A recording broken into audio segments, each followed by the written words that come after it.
point de presse autour du projet régional de santé. Alors, c'est la deuxième mouture de ce projet régional de santé. Le premier étant sorti dans toutes les régions aux alentours des années 2011-2012. C'est déterminé un peu les ARS et les régions concernées. Donc, nous en sommes vraiment à la deuxième mouture du projet régional de santé 2018-2028. Alors, pourquoi on a vraiment souhaité avoir un peu de temps pour vous en parler? Parce que c'est quand même objectivement une procédure à la fois dans la méthode choisie et dans les résultats. C'est une procédure administrative assez originale quand même. Donc ça nous donne quelques éléments de fierté, il faut bien l'avoir. Assez original d'abord parce que ça permet de porter à connaissance de l'ensemble de la population et des professionnels ce que sera la politique de santé dans les 10 prochaines années. C'est vraiment un porter à connaissance, ça veut dire que n'importe quel professionnel, n'importe quel journaliste, n'importe quel citoyen peut savoir à travers ce document quelle est la stratégie de santé pour les prochaines années. Ce n'est pas si fréquent que ça pour un service public. Se porter à connaissance, donc on en est finalement relativement assez fiers. C'est, deuxième élément quand même, c'est bien sûr pour nous le premier exercice fusionnant les 3 régions.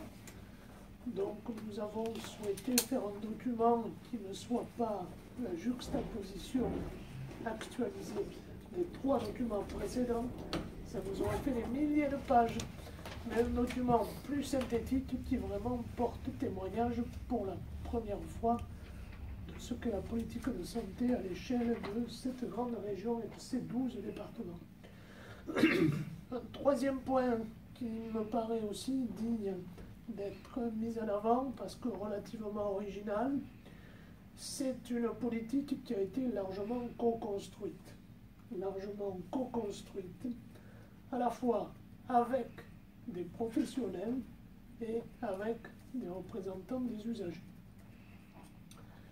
Avec des professionnels, parce que c'est la seule façon de partager des objectifs et puis la seule façon de vraiment répondre aux besoins dans des domaines hyper spécialisés de la santé. Heureusement que nous avons des appuis de professionnels très spécialisés dans une discipline pour construire cet objectif. Donc j'ai envie de dire que c'est d'abord un gage indispensable de qualité du produit. C'est une façon aussi de partager avec eux à la fois les constats et le plus souvent possible les objectifs. Et puis c'est une façon aussi de co-construire avec les représentants des usagers. Et un point plus concret, en dehors de cet objectif, mais qui me semble témoigner de cet objectif, c'est qu'on s'est donné quand même plusieurs mois pour construire ce document. Nous l'avons fait à base de plusieurs dizaines de réunions, de groupes de travail, où nous croisions en permanence dans les mêmes groupes les représentants des usagers, les représentants des professionnels et les représentants de l'ARS. Nous avons laissé, une fois que le projet a été achevé, nous avons laissé 3 mois à l'ensemble des partenaires pour pouvoir le lire et nous faire part de leurs propositions. 3 mois. On a vraiment souhaité plutôt travailler l'arrache-pied parce qu'on s'était fixé depuis le début qu'il fallait qu'autour du 15 juillet, tout cela soit terminé. Donc on a anticipé les travaux pour que vraiment sur le site de l'ARS, ce qui a été le cas, ça puisse être déposé tout début mars pour que les gens aient 3 mois pleins pour le lire et pour s'exprimer. Et nous avons eu en retour 120 contributions de collectivités locales, de préfets, de professionnels, de représentants des usagers, ce qui veut dire quand même que cette dynamique a intéressé à fonctionner. Je crois que les chiffres sont assez parlants. Je voudrais, dans ce propos initial, me contenter de 2 points, et ensuite, ce qui me paraît le plus important, ouvrir le débat et répondre à vos questions. 2 points finalement très simples. Une fois qu'on a évoqué ces arguments stratégiques et cette méthode, 2 points assez simples.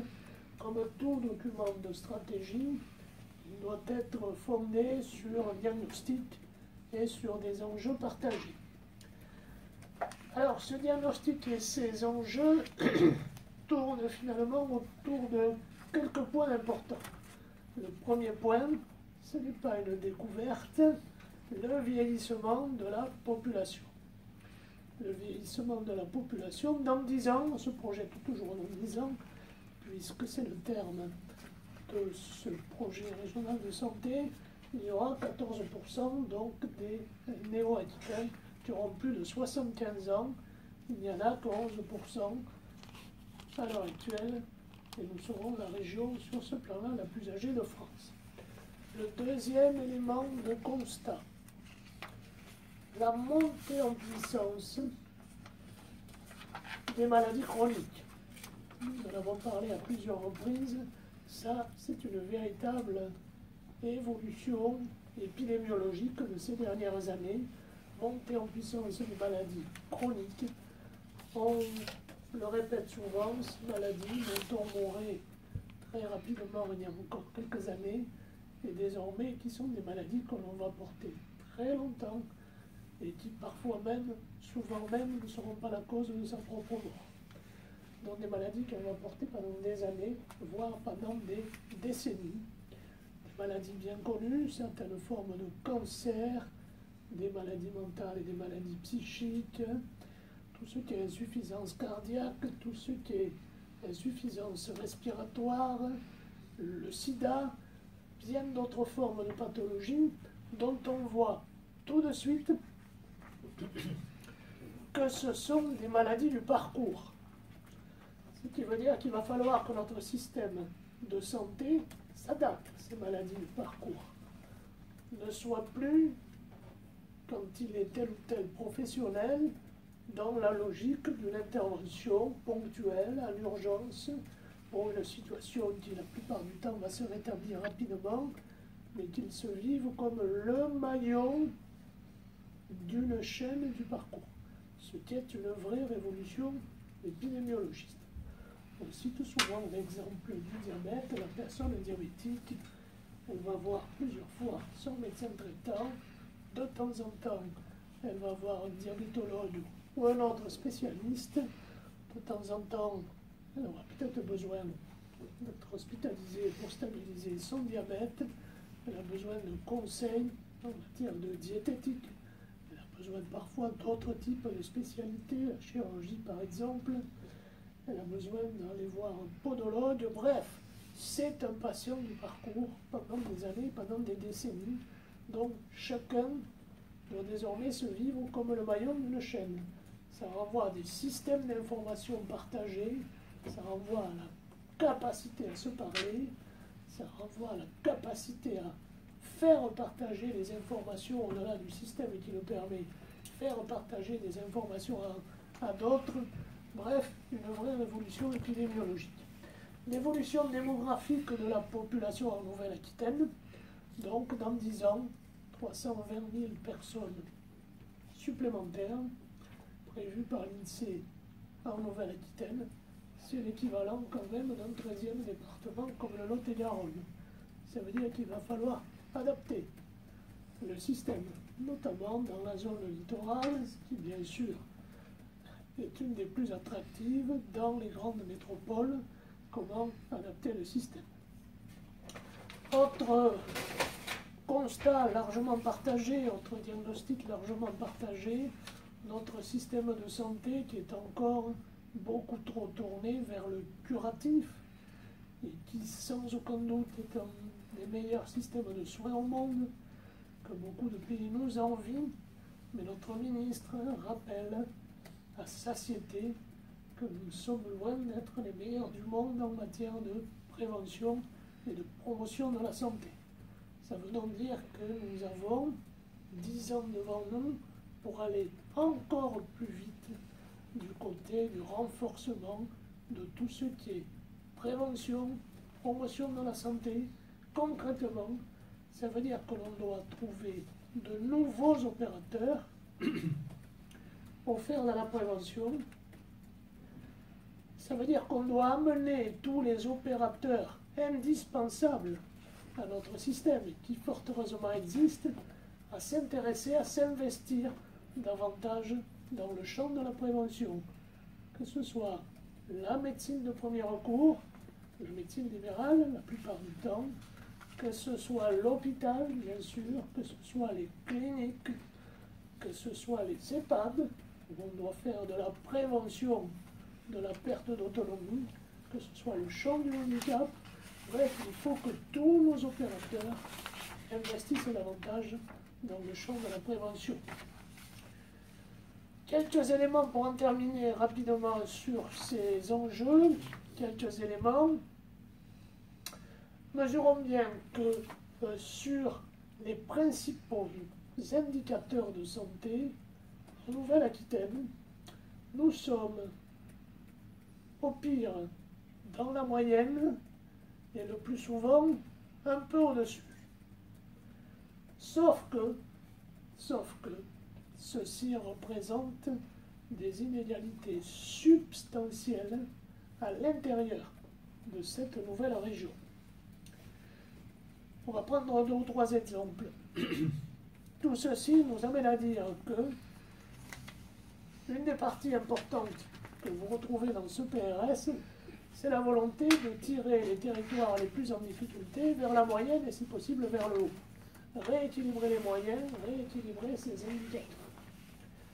Quelques exemples de ces indicateurs, une espérance de vie, là aussi, tout à fait comparable à celle de la France, mais des écarts très importants.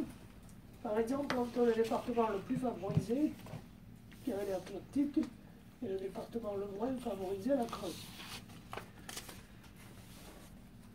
Espérance de vie très différente d'un département, entre un département à l'autre, plus de 3 ans d'espérance de vie à la naissance supplémentaire dans les Pyrénées-Atlantiques par rapport à la Creuse, qui est notre département le plus défavorisé. Sur la mortalité, une fois évidemment qu'on a neutralisé l'effet de l'âge, et bien sur la mortalité, la Creuse aussi, 23% de mortalité en plus, une fois bien sûr qu'on a neutralisé les effets de l'âge. En Creuse, que dans les Pyrénées-Atlantiques, quelques exemples de constats qui clairement nous donnent la marche à suivre. Toujours autour de la mortalité, ce qu'on appelle dans notre jargon la mortalité prématurée, ce qui est finalement une référence de simple bon sens. La mortalité avant 65 ans, le bon sens populaire, comme nous tous, comprend que mourir avant 65 ans, c'est mourir jeune.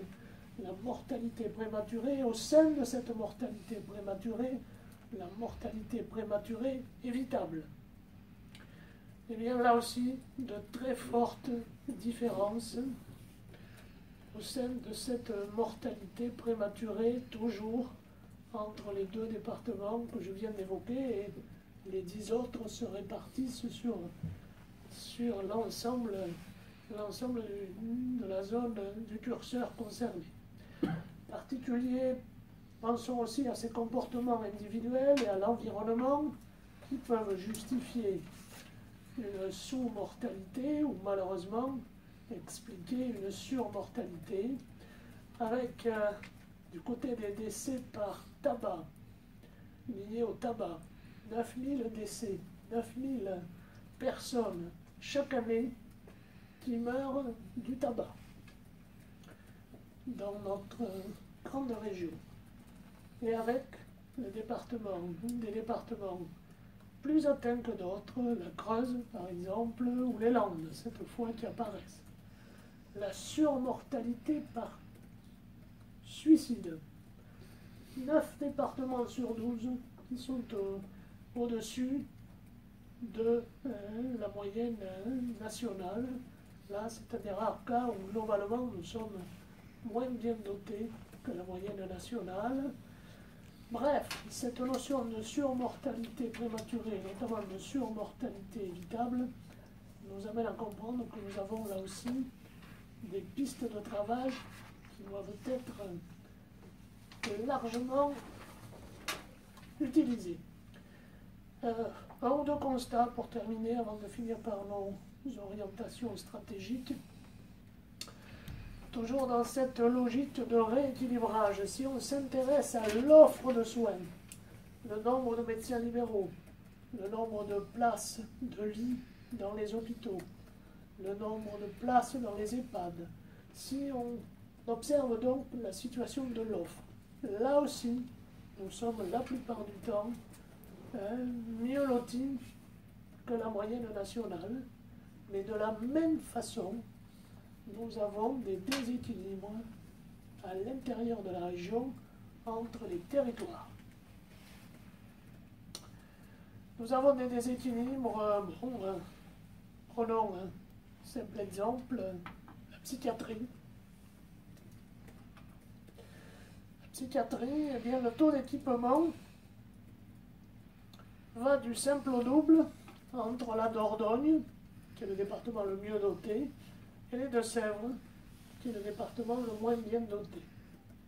Le taux d'équipement ne fait pas tout, mais c'est quand même un élément du simple au double entre la Dordogne, très bien dotée, et les Deux-Sèvres, qui est le département le plus mal doté. Si on pense à la densité des médecins généralistes, une bonne nouvelle et une moins bonne. Densité des médecins généralistes, la bonne nouvelle, c'est qu'à l'heure où on se parle, nous sommes au-dessus de la moyenne nationale. Dit comme ça, on peut penser qu'on est une région plutôt favorisée. C'est vrai que si on regarde du côté du centre Val-de-Loire, on est heureux de notre sort. Mais quand même, le tiers des médecins généralistes à l'heure où l'on se parle, qui a plus de 60 ans. Ce qui veut dire que, en dehors des inégalités de territoire, les difficultés sont vraiment devant nous.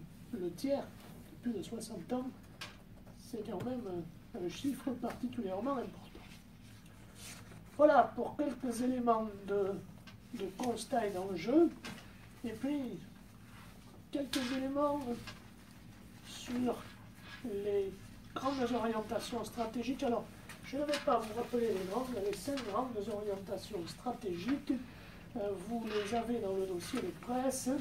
Amplifier les actions sur les déterminants de santé, c'est-à-dire tout ce qui est la prévention, promouvoir un accès équitable, renforcer la coordination, renforcer la place du citoyen, soutenir l'innovation. Voilà 5 grands thèmes, mais pour éviter surtout d'être dans le général, parfois un peu trop général, voire un peu éthéré, ce que je veux simplement vous dire que nous avons le souci, collectivement, avec les professionnels et avec les usagers, nous avons le souci de franchir une étape supplémentaire dans la culture du résultat. C'est-à-dire ne pas se contenter de propos, a priori, intéressants, qui peuvent répondre aux besoins, mais qui ne seraient pas mesurables d'abord, et mesurés ensuite. Ce qui veut donc dire que chaque fois qu'on l'a pu, nous avons fixé une cible en termes de résultats à atteindre, et vous avez ça aussi qui vous a été donné en termes de résultats à atteindre dans 2 ans, pour ceux qui étaient le plus à portée de main, à 5 ans, ou parfois même à 10 ans, au terme de notre PRS. Alors simplement, quelques éléments d'illustration qui correspondent peut-être à des politiques sur lesquelles on veut encore plus être engagé que d'autres, parce que parfois les indicateurs sont mauvais pour toute la France, ou pas très bons pour la Nouvelle-Aquitaine. Bon, un exemple, au titre là pour le coup de la prévention, bien sûr, prévalence de la consommation de tabac chez les 18 ans et plus, eh bien la cible, c'est que dans 10 ans, il n'y ait que 10% de personnes qui consomment du tabac chez les 18 ans et plus, par exemple. Un sujet d'actualité forte et sur lequel la France est en retard par rapport aux pays comparables, la question de la vaccination et de la couverture vaccinale. Ce qui nous est arrivé il y a quelques mois en Nouvelle-Aquitaine nous a rappelé et a rappelé à toute la population l'importance du taux de couverture vaccinale. En l'espèce, il s'agissait de rougeole. Si nous ne sommes pas à 95% d'un taux de vaccination, eh bien, ça ne protège pas l'ensemble de la population. Et on a vu à quel point la rougeole, par exemple, n'était pas, contrairement à certaines représentations, une maladie anodine. Nous avons eu, au moment du pic, un tiers d'hospitalisation quand même, pour toutes les personnes qui étaient infectées par la rougeole, un tiers quand même, c'est une maladie pour laquelle on est hospitalisé au tiers. Ce n'est pas tout à fait neutre. Et puis vous savez que nous avons eu aussi 2 décès.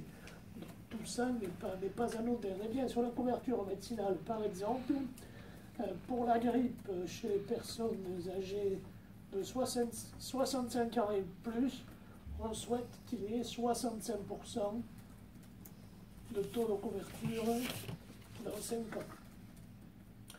Et on y met les moyens, hein. On fait partie des 2 premiers départements expérimentateurs de la vaccination par les pharmaciens. Comme les pharmaciens ont remarquablement joué le jeu, il y aura cette année 2 autres départements et ensuite 2 autres régions. Et ensuite la ministre parle dans l'année N+2 d'une généralisation complète. Ça veut dire que les pharmaciens ont été au rendez-vous. Donc entre autres choses, ce dispositif qu'on va bien sûr développer par les pharmaciens devrait nous aider à atteindre cet objectif. La participation au dépistage organisé cancer du sein et cancer colorectal, mais nous souhaitons là aussi que dans 5 ans, il y ait 60% de dépistage pour la population concernée. Voilà quelques éléments. Bon, peut-être 1 ou 2 derniers exemples et j'en terminerai là-dessus. Vous savez qu'on veut, c'est un axe majeur des politiques publiques, développer de plus en plus l'ambulatoire, la chirurgie ambulatoire, l'hospitalisation à domicile, la médecine ambulatoire. Nous avançons jamais assez vite dans ce domaine-là, puisque d'autres pays aussi riches et développés que nous sont nettement devant nous dans ce domaine. Et donc on souhaite qu'en 2028, dans 10 ans, il y ait 69% des séjours qui se fassent à l'ambulatoire. Donc des séjours en médecine, chirurgie, obstétrique et soins de suite et de réadaptation. Voilà un exemple d'objectif là aussi chiffré. Et puis je terminerai par 2 derniers exemples dans un domaine vraiment très, très différent. Les contrats locaux de santé qui irriguent une bonne partie, déjà pas loin de la moitié du territoire à l'heure actuelle. Contrats locaux de santé où on rassemble les élus sur un territoire identifié, comme on le fait à Bordeaux, comme on le fait aussi dans des zones très rurales. Les élus, les professionnels, les citoyens, pour voir comment on peut mener une action coordonnée en faveur de la santé. Et bien nous souhaitons que 100% du territoire en 2028 puisse faire l'objet d'un contrat local de santé. On pense vraiment qu'on peut y arriver puisque les choses ont bien démarré. Et nous souhaitons, là c'est un petit clin d'œil à la démocratie sanitaire, qui nous paraît là aussi très intéressante et sous-utilisée à l'heure actuelle. Nous souhaitons développer les démarches de budget participatif sur des territoires, de préférence des territoires en difficulté, qu'ils soient urbains ou ruraux. Nous souhaitons développer significativement ces démarches de budget participatif où une somme sera dévolue au territoire concerné et où, après travaux, propositions par des experts, c'est l'ensemble des représentants des citoyens de la population qui décidera de l'utilisation de ce budget participatif qu'on fait par exemple dans les zones politiques de la ville, c'est que cette enveloppe de 40 ou 50 000 euros eh bien, fait l'objet de propositions d'utilisation. Certains viennent dire, moi je peux vous prouver que le sport est un facteur de bonne santé, que vous feriez bien de proposer de voir des panneaux de basket au pied des tours. D'autres disent, mais vous savez, la diététique c'est important. On va faire ensemble des ateliers diététiques. D'autres viennent proposer autre chose, mais en dernière analyse, c'est la population elle-même qui décide de l'utilisation de ces mots. Voilà quelques exemples, mais le plus important, c'est le débat, vos questions éventuelles et les réponses qu'on pourra apporter.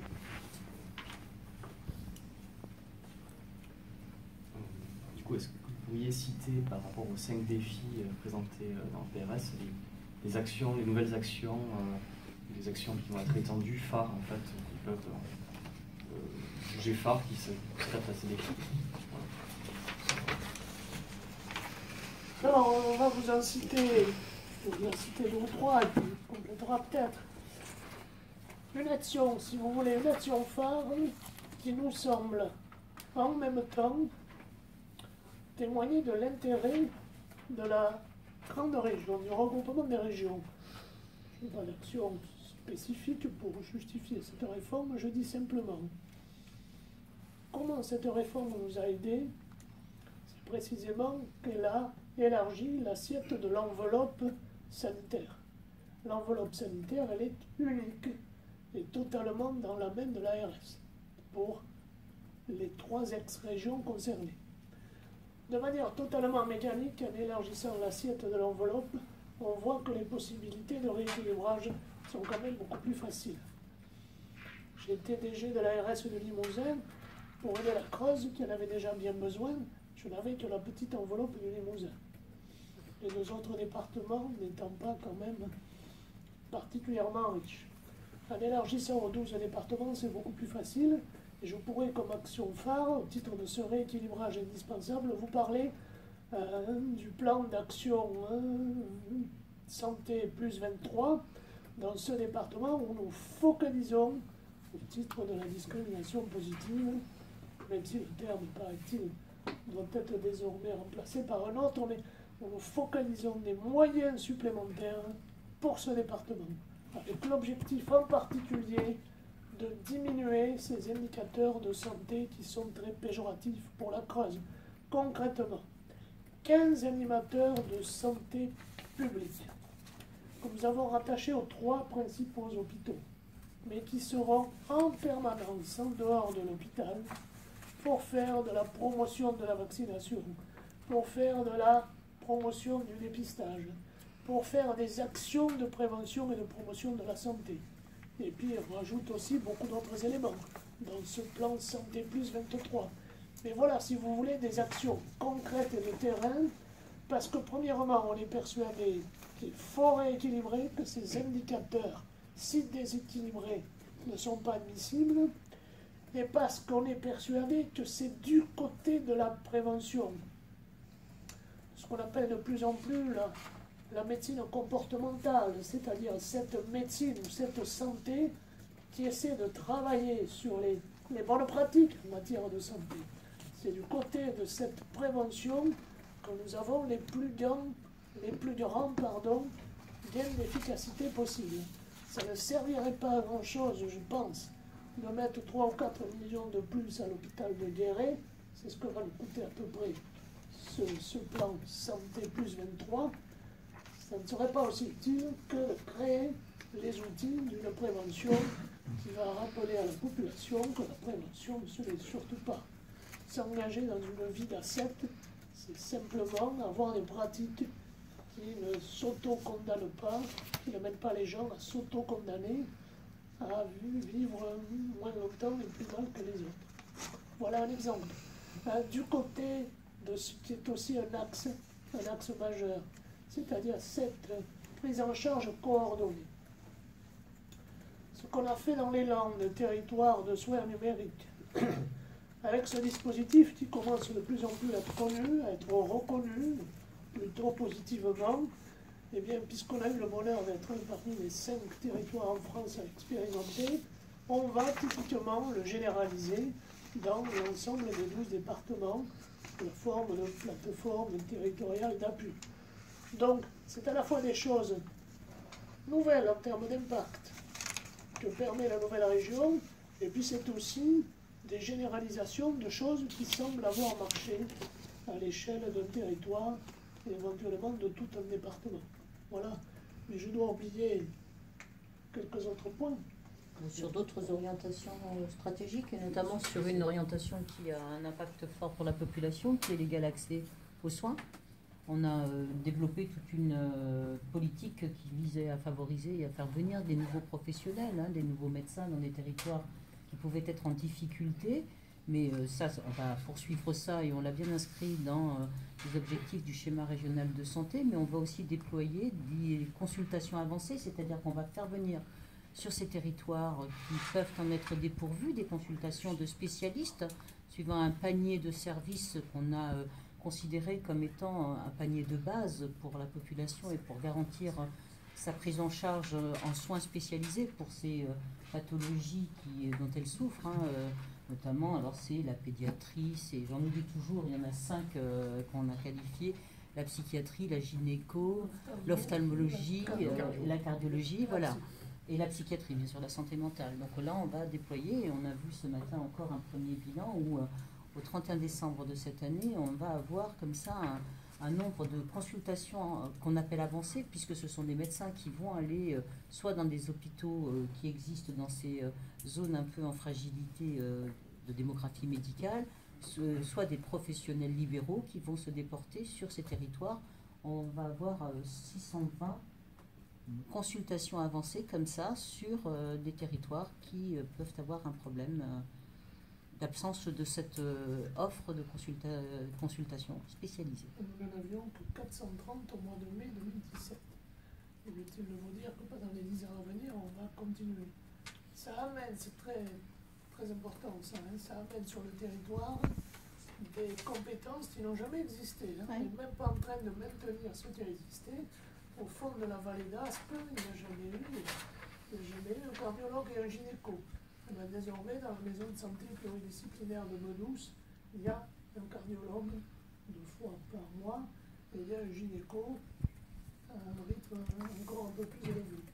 Et c'est important pour les zones reculées et même pour les zones en expansion démographique. Nous inquiète beaucoup, par exemple, le nord-ouest des Landes. Le nord-ouest des Landes, Parentis, Biscarrosse, Limousin, ce littoral qui est en train d'exploser démographiquement et qui est le plus éloigné de toute l'Aquitaine d'un hôpital. Le premier hôpital est à Hubert et qui n'avait quasiment aucun spécialiste. Donc c'est à la fois des zones en expansion démographique et des zones plus isolées. 3 millions. D'ailleurs, je ne sais pas trop sur quelle période. Vous avez cité la généralisation du territoire de son numérique. Non, c'est entre 3 et 4, plutôt 4. Et c'est de l'argent pérenne. C'est de l'argent pérenne. Ça veut dire que par exemple les 15 animateurs dont on a parlé, nous l'avons prélevé sur des sources pérennes, donc c'est pour les maintenir. C'est vraiment pour les maintenir.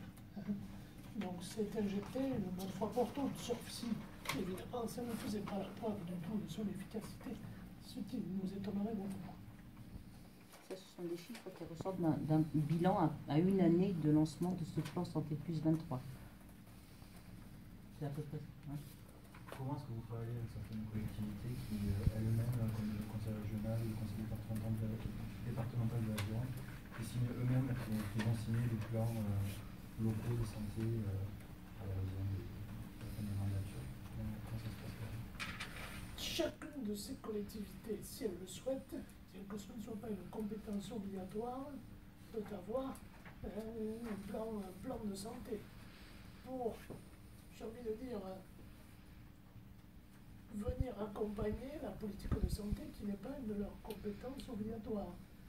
Et nous, on n'est pas du tout là dans des logiques de concurrence, en tout cas je n'en vois aucun de concurrentiel, quand le conseil régional, après l'avoir travaillé avec nous, lance un plan santé pour faire de sorte qu'au titre de ses compétences, ils puissent retrouver la dimension santé, j'ai envie de dire, ça nous va très bien parce que nous, on ne pourrait pas intervenir. Quand le président Rousset dit, moi je veux un tas de start-up Dans le domaine de la santé, moi je ne peux pas financer des start-up, pour ne parler que de ça. Je veux financer la recherche dans le domaine de la santé, moi je n'ai pas un euro pour financer la recherche au CHU, je finance le reste, mais pas ça. Donc on essaie vraiment d'être complémentaires. Quand un conseil départemental dit, mais je connais bien la feuille de route de l'ARS qui reprend le plan de lutte contre les déserts médicaux, mais je veux rajouter des choses. Je veux travailler sur l'emploi du conjoint. Je veux donner une prime supplémentaire au médecin qui viendra chez moi. Je veux qu'on lui propose de l'hébergement. Écoutez, ça ne fait que renforcer de manière positive l'action de l'ARS. Donc, et ça me semble en termes de santé publique une évidence que malheureusement on oublie beaucoup. Parce que qui dit santé nous amène à penser soins. Et on se répète souvent au sein de cette maison que les soins ne jouent que pour 10% des déterminants de notre santé. Donc c'est encore plus l'état des routes, la qualité de l'alimentation, l'air que l'on respire qui détermine notre santé. Donc si toutes les collectivités qui ont ces compétences qui ne sont pas les nôtres nous aident, et je dois dire que moi je suis à la veille de voir une dimension de concurrence. Chacun travaille dans son domaine et c'est bien ça l'organisation cohérente de toute la société. Si ce n'est pas la concurrence, est-ce que vous ne craignez pas, du moins, notamment sur les futures mesures qui vont probablement être annoncées dans le plan départemental de santé, au moins peut-être un télescopage dans certaines compétences avec les vôtres? Sur lesquelles, par exemple, moi je suis toujours prêt à rester à l'éveil, bien sûr. Ce qui a été justement reproché au moment, en tout cas, de l'annonce du plan départemental, c'est, comme vous l'avez dit tout à l'heure, le fait que ce document soit un petit peu trop généraliste, généralisé en tout cas, et qu'il n'y ait pas assez d'actions précises qui soient évoquées. En tout cas, c'est ce qui vous a été, c'est pas moi qui le dis, c'est ce qui vous a été reproché par Monsieur Glaise quand il a annoncé le futur plan départemental de santé dont on ne sait pour l'instant encore rien. Et on en a discuté, il y a simplement des domaines. Est-ce que vous continuez à en discuter? Bien sûr, oui. On a même proposé à chaque conseil départemental, c'est en route, d'élaborer un plan articulant nos plans, pour qu'il y ait dans les endroits où on pourrait avoir des doutes, une feuille de route précise pour dire, écoutez, voilà ce que nous allons faire ensemble. Et il y a des domaines, c'est la loi de la démocratie, il y a des domaines où nos politiques peuvent être en non-congruence, je ne dirais pas en divergence, mais en non-congruence dans certains domaines. Prenons un exemple qui fâche un peu dans les conseils départementaux. Il a été décidé par tous les gouvernements successifs depuis maintenant 10 ans de ne pas créer de places d'EHPAD supplémentaires, plutôt de renforcer le maintien à domicile. Écoutez, c'est la politique nationale. Moi, je ne peux pas faire apparaître dans le PRS que je vais créer 200 places d'EHPAD supplémentaires chaque année. Certains conseils départementaux préféreraient continuer à le faire. Comme vous le savez, nous intervenons les deux. On ne peut créer un EHPAD qu'avec une autorisation conjointe conseil départemental ARS. C'est la raison pour laquelle vous reprécisez l'enjeu du vieillissement de la population et pour laquelle la question des EHPAD est très timide, voire absente dans le document. Et nous disons politique inclusive, on veut vraiment, comme dans le champ du handicap, c'est la politique ministérielle qui peut s'entendre. Comme dans le champ du handicap, on peut vraiment plutôt maintenir les personnes à domicile quand elles le souhaitent, ce qu'elles souhaitent la plupart du temps, et que chacun, cédé d'un côté ou de l'autre, œuvre.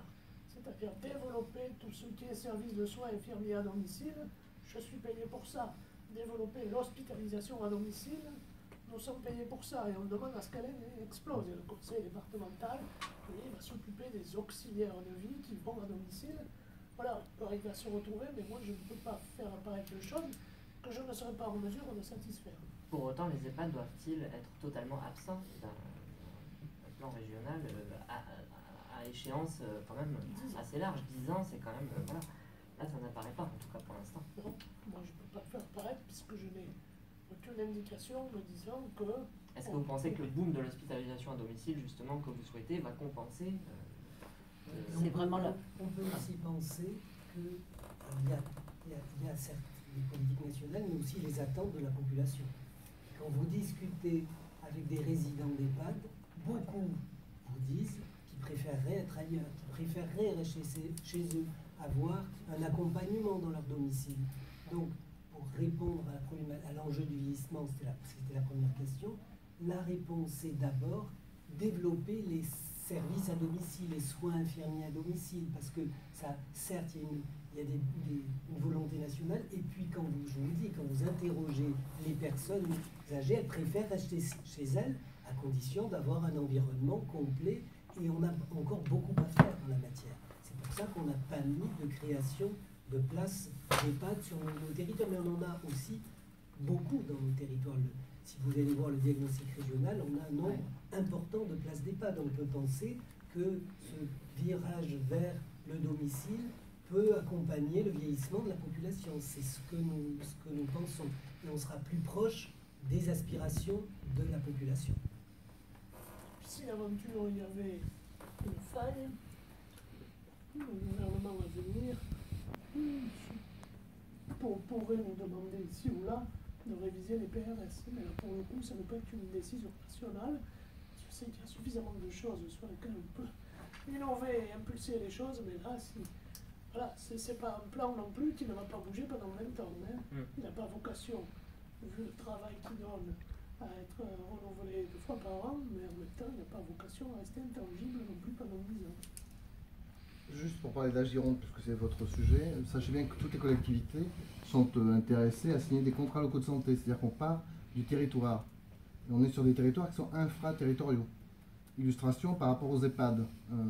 Le Sud Gironde réfléchit et travaille sur un contrat local de santé, en s'appuyant aussi sur une dynamique que le conseil départemental a engagée, et qui vient s'inscrire dans un plan départemental de santé sur lequel le conseil départemental a fait le choix, oui, de travailler avec nous. C'est un peu... Oui, mais vous dites, c'est spécifique au Sud Gironde? Ça se passe partout, mais j'illustre. Sud Gironde, ouais. Sud Gironde, Jean-Luc Blaise. Oui, oui. D'accord? Et dans ce cadre-là, un EHPAD a été créé à Capsieux. La semaine dernière, une démarche a été engagée pour faire qu'on structure mieux l'aide à domicile, on forme mieux les aides à domicile, on utilise mieux les nouvelles technologies pour participer d'un seul et même objectif. Et ça, pour le coup, les usagers et la présidente du conseil territorial de santé l'a dit, permettre aux gens de rester à domicile plus longtemps.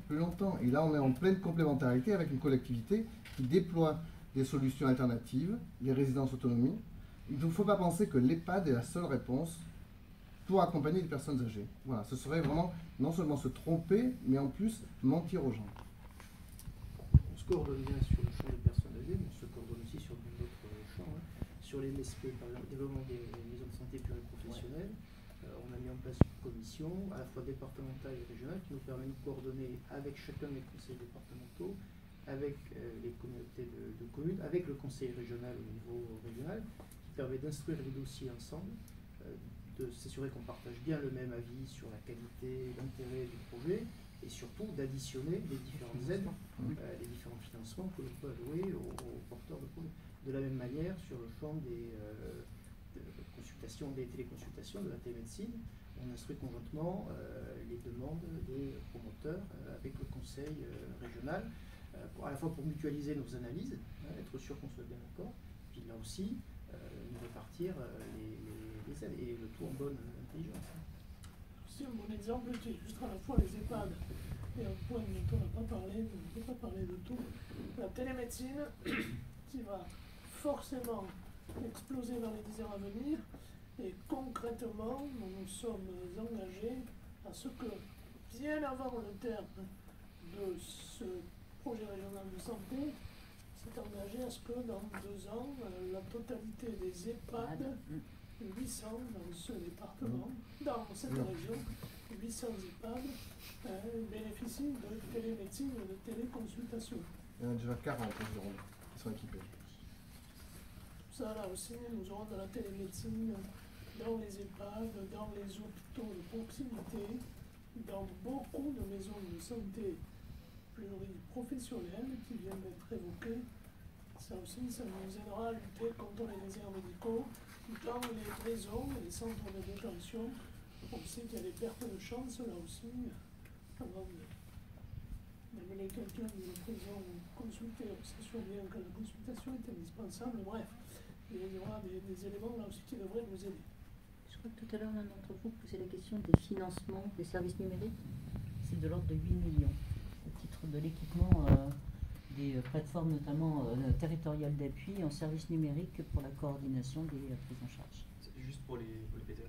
Oui. Oui. Et sur quelle période? Sur les 2 prochaines années. Oui, c'est ça. On a eu un premier financement en 2017, 2018 et je pense qu'on en attend encore pour 2019. Ça m'a plutôt contre la question. Oui, je recherchais la réponse dans ma tête, donc je l'ai trouvée. Pour favoriser l'installation des médecins dans les zones sous-denses, comme on dit, est-ce qu'il y a des nouvelles mesures, est-ce qu'il y a des choses dans le plan qui sont novatrices par rapport à ce qui existe déjà? Est-ce qu'il va être sans doute renforcé, j'imagine? Dans notre PRS, vous voulez dire, hein? Oui. Voilà, et puis en plus, il y a les nouvelles mesures qui ont été annoncées mardi. Oui. Qui ont été annoncées mardi. Elles ne sont pas dans notre PRS, donc il est déjà un peu dépassé. Mais il y a effectivement, mais là, pour le coup, c'est renforcer toute la panoplie de mesures qui existaient déjà, et notamment parce que ça, c'était une commande ancienne de notre ministère, du nouveau gouvernement, créer 250 MSP supplémentaires sur tout le territoire, donc on souhaite bien y avoir notre part. Le MSP, bon, on représente à peu près 10% de la population, on a fait 10, donc quand on annonce une mesure, on divise par 10, on a à peu près le droit de tirage de la Nouvelle-Aquitaine, bien sûr renforcer ce qui existait déjà, et puis on va profiter pleinement de ce qui vient d'être annoncé mardi, en particulier ces assistants médicaux, qui seront nommés les assistants auprès du médecin, qui feront de l'administratif, mais pas seulement, qui feront des gestes simples, prendre la température, prendre la tension, aider les personnes âgées à se déshabiller, qui libéreront du temps médical. Ça ne fera pas venir davantage le médecin, quoique, ça peut être un élément de motivation, ça va de toute façon libérer du temps médical disponible. Est-ce que vous pensez que dans les zones sous-denses, justement, avec des cabinets avec peu de médecins, ces assistants médicaux qui finalement sont à la charge, après les aides de l'État sont après à la charge des médecins, vous pensez que ça va vraiment aider à mieux doter ces zones-là? Ce qui est quand même prévu, c'est que... Ça va permettre de dégager du temps pour le médecin. Mais ensuite, en fait, les médecins, c'est à la charge des médecins.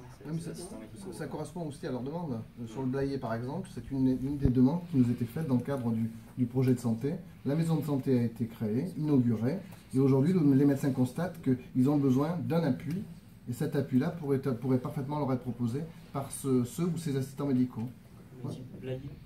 Blayais. Blayais. B-L-A-Y-E. Bon, alors, est-ce que la prise en charge sera de 100%? En tout cas, nous, on nous a promis des crédits pour les prendre en charge. Donc, il y aura une prise en charge significative. Est-ce que c'est 100%? Tout n'est pas encore calé. Effectivement, je ne peux pas vous dire. Peut-être une petite partie qui restera à la charge, mais c'est quand même motivant pour les médecins. Ça correspond, comme ça a été dit, à leur demande depuis des années. Et puis ce dispositif de bi-appartenance. Un médecin pourra être en partie à l'hôpital de proximité, comme ça qu'on appelle en général les hôpitaux ruraux, petits hôpitaux ruraux, et pour le parti, pourquoi pas la moitié, un exercice libéral. Ça pourra nous aider, ça aussi, puisqu'on sait que le salariat intéresse de plus en plus de jeunes médecins. C'est un panel, parce qu'on pourrait avoir aussi la délégation de tâches, avec notamment les infirmiers en pratique avancée, mais on peut avoir d'autres professionnels engagés dans des protocoles de délégation de tâches, notamment l'ophtalmologiste et l'orthoptiste, qu'on connaît, mais il y en a plein d'autres. Et puis le regroupement des professionnels dans une maison de santé ou un centre de santé, c'est quand même attractif pour les futurs professionnels. Je connais des situations dans le nord de la région où ils étaient simplement 2 médecins, ils ont commencé il y a 7 ou 8 ans, maintenant ils sont 10. Donc, on avait une trentaine de maisons de santé pluriprofessionnelles dans la région il y a 5 ans, on en a 132 maintenant. Vous voyez, 132 maisons de santé pour 12 départements, ça commence à mal mailler le territoire. et les jeunes générations accompagnent les regroupements, ça permet d'attirer des compétences sur les territoires fragiles. Et dans le même esprit, on peut citer le développement du cumul emploi-retraite pour les médecins. C'est un phénomène qui est déjà assez important depuis plusieurs années, mais qui est encouragé depuis peu de temps par une disposition fiscale qui permet de rendre ce cumul beaucoup plus intéressant financièrement pour les médecins, ce qui peut les conduire à prolonger leur activité plusieurs années après l'âge de départ légal à la retraite, ce qui nous aidera aussi à faire la jonction avec le jour où les cohortes de médecins en cours de formation arriveront enfin sur le terrain pour prendre en charge les patients. Rappelez-vous ce qu'on a dit tout à l'heure par rapport au virage préventif. Tous ces outils s'intègrent complètement dans le PRS parce que ça nous permet, là où, et je suis ancien médecin, praticien clinicien, donc je sais aussi en tant que directeur de la santé publique ce que ça veut dire dans la prévention et la promotion de la santé, le temps dédié à accompagner les gens à ne pas tomber malade et à avoir ces 40% de morts évitables dans le domaine du cancer par exemple, peuvent être également faits dès lors qu'on est plus nombreux, soit avec les collectivités territoriales en s'organisant, soit avec les assistants médicaux, soit avec le nouvel outil service sanitaire des étudiants en santé, qu'on n'avait pas non plus lors du PRS de la rédaction, mais qui s'intègre complètement dans nos politiques de prévention, promotion de la santé, qu'elles soient soit par rapport à l'environnement et l'individu sur la promotion des actions vertueuses de vie, soit dans la déclinaison de ce qu'on appelle les préventions secondaires, c'est de pouvoir vacciner le plus possible quand on peut pour éviter la maladie, de dépister précocement les 3 cancers qui donnent le plus de gains collectifs et en tout lieu des départements, et d'animer ces promotions de campagne nationale pour que l'ensemble de ces maladies diminue et pour que de l'autre côté on ait un peu moins d'efforts à courir après le soin pour réparer les choses qu'on peut éviter. Donc c'est un ensemble qui s'intègre et le PRS que vous avez sous les yeux, il est quand même le fruit d'un autre document qui est à peu près comme ça, dans lequel tous les groupes de travail ont fait remonter les besoins, et ceux qu'on vient d'évoquer sont typiquement des besoins qui étaient cités pour pouvoir améliorer les choses. Il me semble qu'on va dans un sens d'un document qui nous permet de mettre en œuvre les actions ambitieuses qu'on se donne.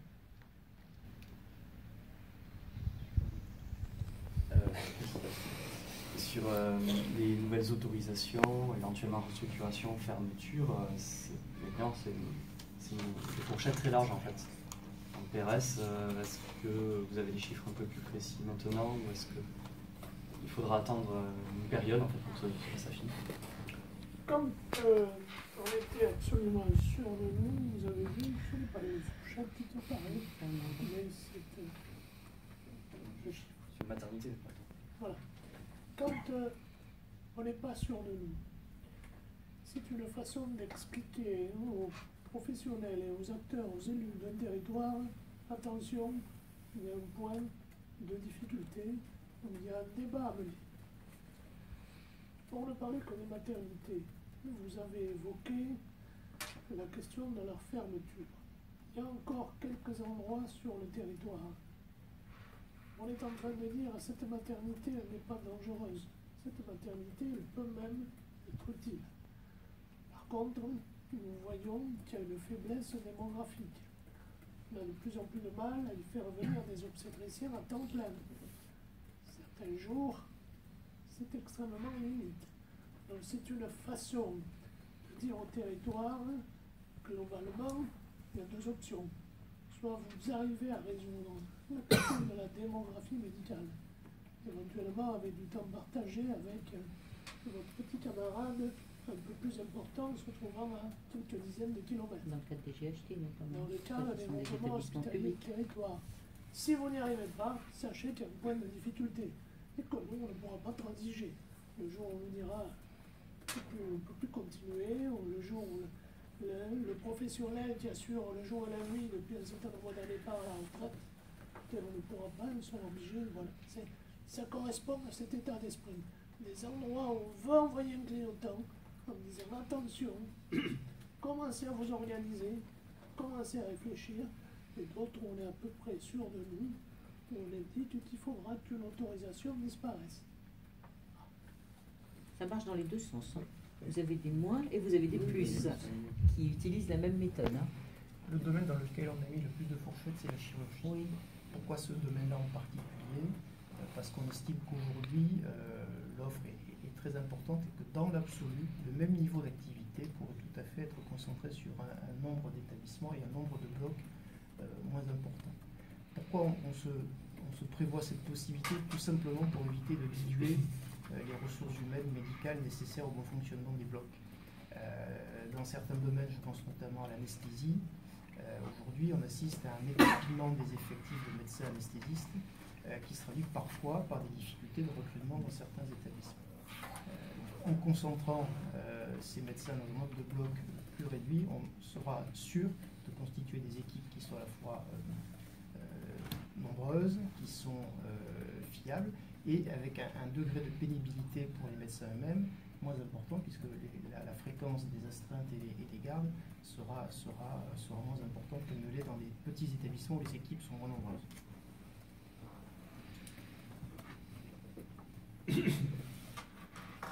Je sais les endroits, mais c'était compris dans ce que vous avez dit. On veut que le public et le privé travaillent ensemble. On a identifié quelques villes moyennes ou petites où, à l'évidence, il faut que le public et le privé travaillent ensemble. Si on veut maintenir l'offre, le but c'est pas de la supprimer, on n'a pas besoin. Si on veut la supprimer, il suffit de regarder le système se déliter. Si on leur demande de se rapprocher, c'est pour maintenir l'offre, mais de manière mutualisée avec tous les avantages qu'évoquait Samuel, notamment en termes d'attractivité. Un médecin qui est de dire une semaine sur deux commence assez rapidement à en avoir marre. Là-dessus, vous avez quelques exemples de villes qui ont été ciblées, identifiées? Ah oui, on leur a dit, donc on peut vous les dire, et puis elles apparaissent aussi dans le PRS, mais les villes pour nous, ce travail public-privé le plus important, je vous citerai Bergerac, je vous citerai Guéret dans la Creuse, je vous citerai Châtellerault. Ce sont les principales. Villeneuve-sur-Lot, il faut que ce partenariat public-privé se consolide. Arcachon aussi déjà fait. Voilà. Il y a celles où il faut que ça se consolide et celles où il faut vraiment là, que ça démarre et que ça se traduise par un rapprochement physique. Arcachon, c'est déjà fait, donc ça fonctionne. Il y a un pôle de santé On qui a existe, des regroupant, oui. Des retours sur ça fonctionne mieux qu'avant. Et notamment ces derniers mois, l'intégration est beaucoup plus poussée ces derniers mois. Parce que il faut toujours laisser un peu de temps au temps, mais pas trop. D'abord, il a fallu regrouper les gens sur un même site. Maintenant, il faut que les choses soient plus intégrées. Qu'on partage les gardes et les astreintes, qu'on partage le bloc, qu'on aille vers des pratiques plus collaboratives.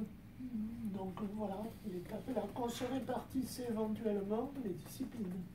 Il y a des disciplines où le public est très fort. D'autres disciplines où il est très faible, c'est le privé. Donc, c'est pas la peine de se faire une concurrence à la vie et à la mort. Donc voilà l'étape suivante. Mais Arcachon est vraiment sur la bonne voie, sur ce plan-là.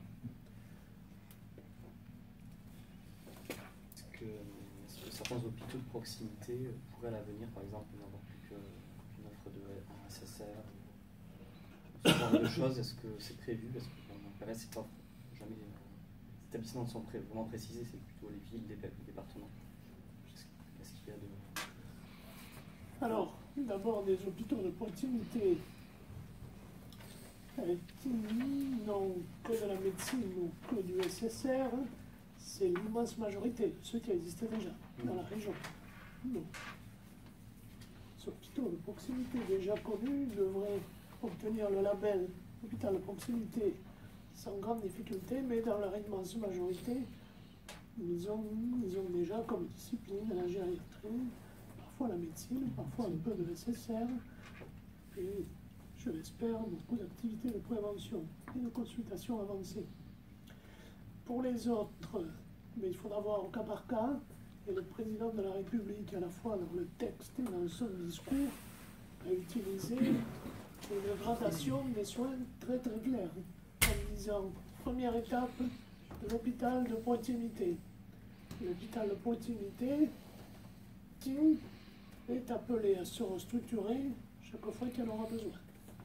sous-entendu, si on ne peut plus trouver d'anesthésiste, il va falloir arrêter la chirurgie, jusque vous avez compris la chirurgie ambulatoire.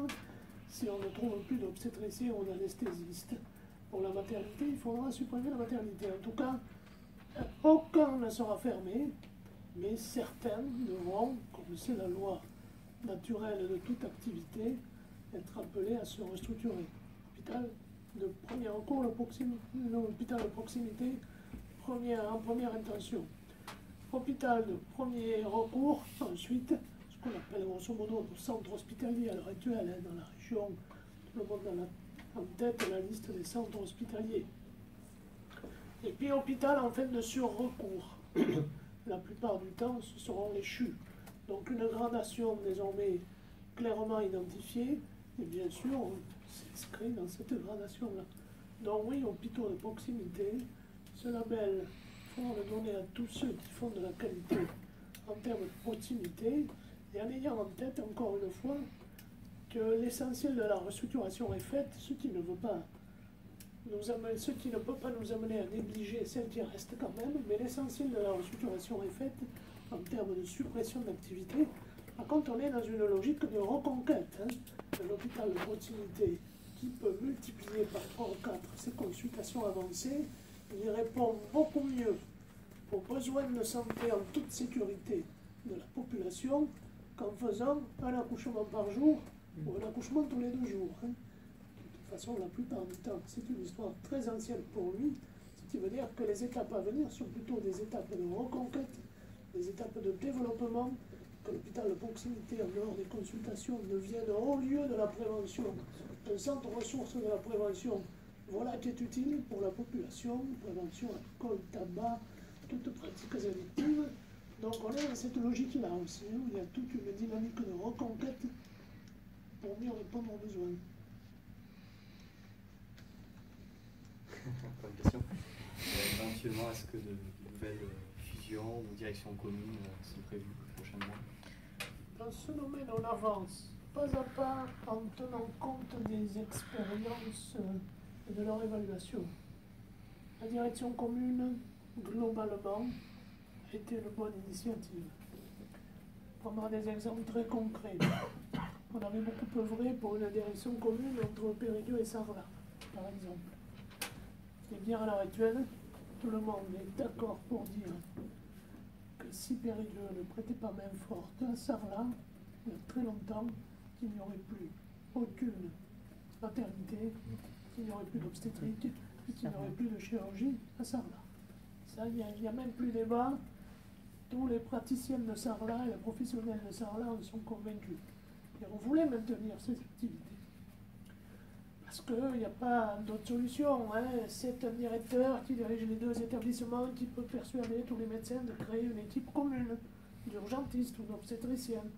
Allez, on va tous donner un jour par semaine, ce n'est pas la mer à boire, de faire 1 heure de route pour aller de Périgueux à Sarlat, mais comme on partage tout ça, la charge est beaucoup moins élevée, c'est du concret ça. Donc pour maintenir l'offre, les directions communes s'avèrent vraiment intéressantes, et puis pour la simple mutualisation quand même, on a un ingénieur et non pas 2, et celui qui est ingénieur pour les 2 est beaucoup plus compétent souvent que l'était celui qui se contentait d'un tout petit établissement. On mutualise les systèmes d'information, la démarche qualité, bref, ça permet aussi de recréer des postes de soignants en mutualisant des postes de non-soignants, ou la blanchisserie, ou la cuisine, ou le reste.